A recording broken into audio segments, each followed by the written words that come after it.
Afirmar que por el hecho de constituir una sociedad holding se dejan de pagar impuestos es algo así como decir que por dejar de fumar ya no te vas a morir, ¿no?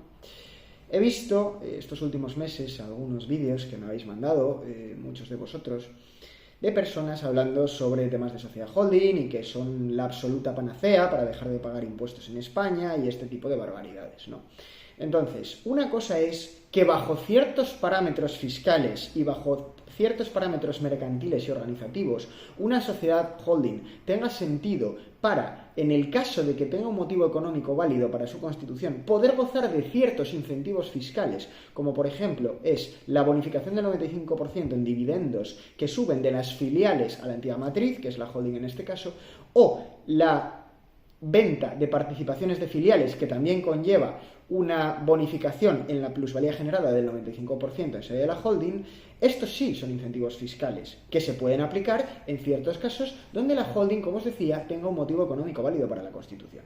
Otra cosa es que tú seas el espabilado del siglo y digas: yo tengo una pequeña sociedad, me dedico a hacer asesorías online, facturo 30.000 euros al año y esto me deja 1.000 euros. Entonces voy a constituir una sociedad holding para no pagar impuestos, para no pagar IVA, para no pagar cotizaciones, para no sé.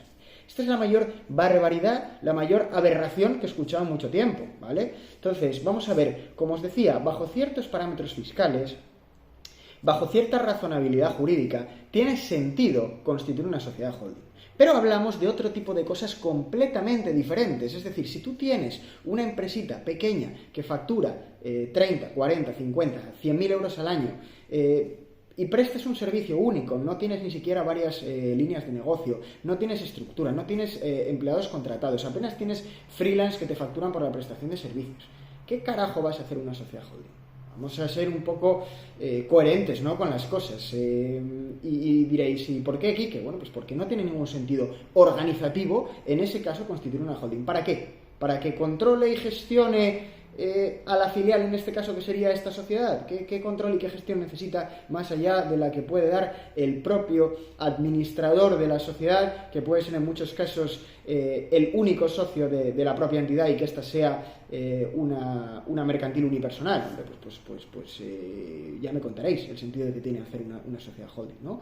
Al final, como sabéis, os lo he explicado en muchas ocasiones en vídeos y demás, una sociedad holding normalmente es una sociedad matriz que lo que hace es controlar un grupo. Entonces, cuando una sociedad holding va a controlar un grupo de sociedades filiales, les va a facturar por la prestación de servicios de gestión y se va a encargar de la coordinación efectiva del grupo, tiene sentido, ¿vale? Pero no acaba aquí la cosa, sino que los holdings, como sabéis, y si no lo sabéis os lo cuento, hay holdings de carácter mixto y hay holdings puros. Es decir, el puro se dedica única y exclusivamente a la tenencia de valores o participaciones de filiales. El holding mixto es aquel que, además de dedicarse a esto que acabo de explicar, se dedica a alguna otra actividad económica. Normalmente los holdings están previstos para grupos de sociedades, personas que a lo mejor pues tienen participaciones por encima de un 5% en diferentes sociedades y dicen: oye, pues tiene sentido mercantil constituir una sociedad que sea la matriz que controle a todo el grupo. Entonces ahí ya empieza a existir algo de razonabilidad mercantil para constituir una sociedad matriz, ¿de acuerdo?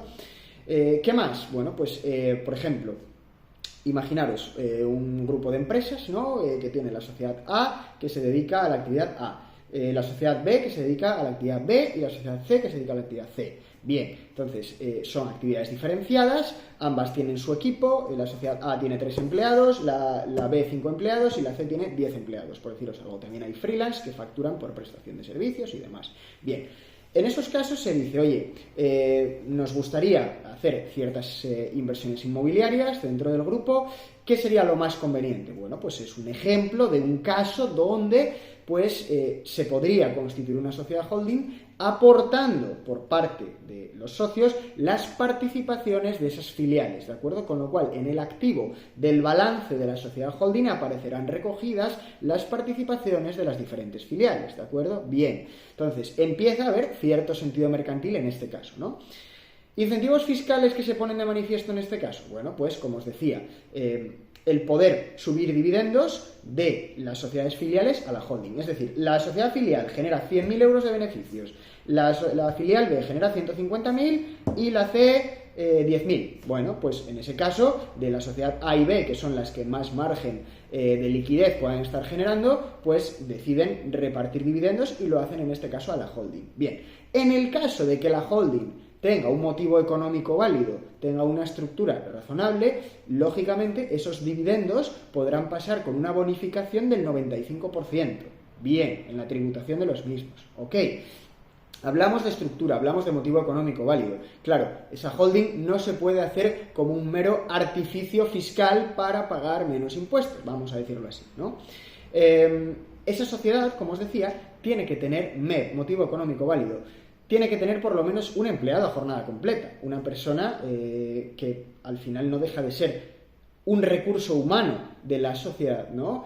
Esa sociedad tiene que tener algo que realmente sea, vamos a decirlo así, tangible a la hora de poder entender que tiene una estructura, ¿no? Que tiene un motivo económico válido para su constitución, como os decía, ¿no? Entonces, muchas personas y muchos casos que me encuentro de contribuyentes que constituyen holdings, esos holdings no tienen absolutamente nada. O sea, simplemente voy a facturar de la holding a afiliar por prestación de servicios, voy a subir dividendos y además espera que voy a vender participaciones de una filial a un tercero, voy a vender un 30% y como las participaciones son del holding, perfecto, no tengo tributación en IRPF por el incremento de patrimonio, porque como las participaciones no son mías, son de mi holding, pues en principio aplico el 95% de la bonificación y se acabó el rollo. Bien, sí, en ciertos casos esto sería aplicable, como os digo, un grupo donde la sociedad holding pues tiene un motivo económico válido para su constitución. Bien, correcto. En el caso de que sea un mero artificio que has constituido una holding que no tiene ningún tipo de actividad, pues lógicamente va a ser muy complicado que Hacienda te pueda admitir esa canalización de dividendos aplicando la bonificación correspondiente, ¿de acuerdo? Entonces, mucho cuidado con este tema de las sociedades holding. No se hacen sociedades matrices por hacer, ni por ello se dejan de pagar impuestos, ni estas barbaridades que en muchos casos se escuchan, ¿de acuerdo?